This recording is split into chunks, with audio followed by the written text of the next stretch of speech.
Hello everyone and welcome back to Just Finish Coding. I'm Sriram and this video is part 2 of the Jetpack Hero series. In case you've not watched the first part, I will leave a card right here. By the end of this video, you'll have the background scrolling with some cars in it and also have the player movement during the game completely ready. Now I did forget to add one thing in the previous video in the UI sprite, and this may cause some problems. If we manually show the sprite and then run the scripts, there's going to be an additional costume on the screen. Fixing this is pretty simple. We just add a hide when the sprite receives thumbnail. If you test out the code now, the problem should no longer persist. Alright, let's move on to the background sprite and get it scrolling. When the sprite receives thumbnail and the intro screen is up, we'd of course want to hide it. After this, add a stop other scripts in sprite and finally a delete this clone.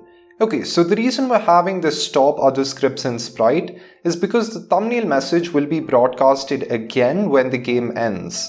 So if we head back into the intro screen, we would no longer want the background to be shown and we would want its clone scripts to stop executing. This block does exactly that. When the start message is received, we go to the center of the stage. Since we want a scrolling effect, we will need two of the same background costumes to be side by side.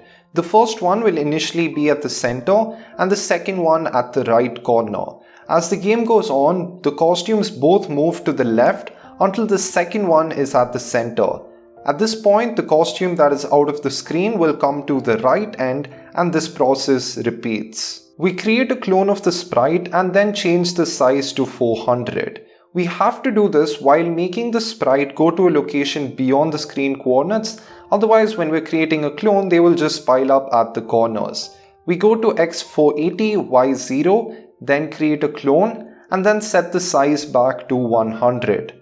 As I mentioned earlier, making these two size changes enable us to make the sprite go to the right end, which is beyond the screen coordinates. If we don't do the sizes, they all pile up at the edge. Alright, now let's take a when I start as a clone script. First we set the size to 100 and then go to the back layer.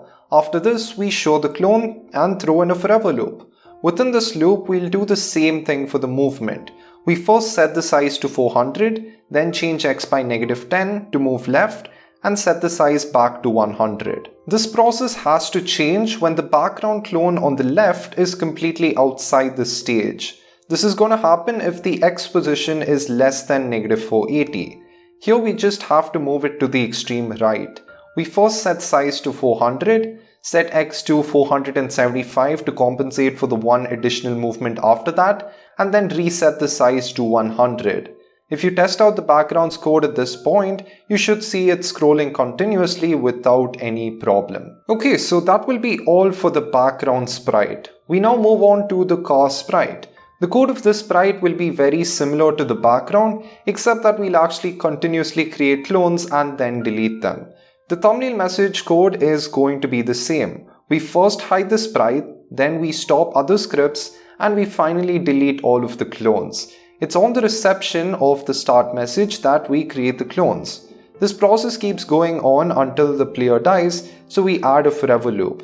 Inside it, we create a clone and wait a random of 1 to 3 seconds before creating the next one. When the clones start, we'd set their size to be 400 first. After this, we position it at the bottom right where the road of the background is set up. This will be x300, y-120. We set the size back to 100 and then show the clone. As far as the movement is concerned, we'd want the cars to go from the right to the left until the left end, and after this delete themselves.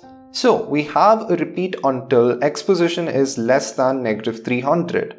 Until this point, we change the size to 400 and then change x by -5 and change the size back to 100. Of course, when the clone is done with these steps, we can delete it. You can already see the massive improvement that these things give to the aesthetics of the game. The game would look very dull and boring if there was just a stationary backdrop. The last sprite that we'll deal with in this video is the player. When the thumbnail message is received, we'll hide the sprite. When the start message is received, We set the sprite's coordinates as x -90, y 0. The player's costume is currently bigger than what is required, so we also set the size to be 80%.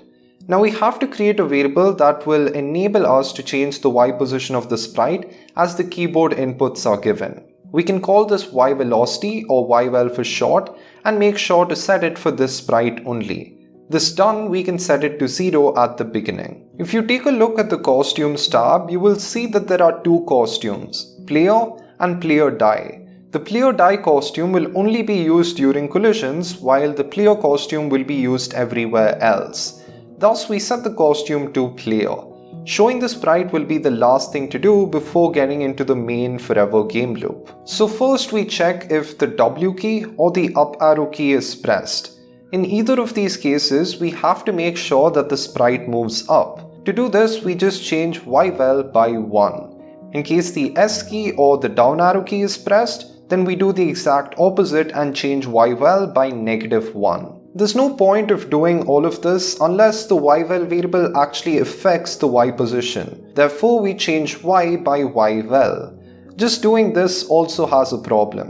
If the user presses the up arrow one time, then yvel will be set to 1 and we're going to be moving up infinitely.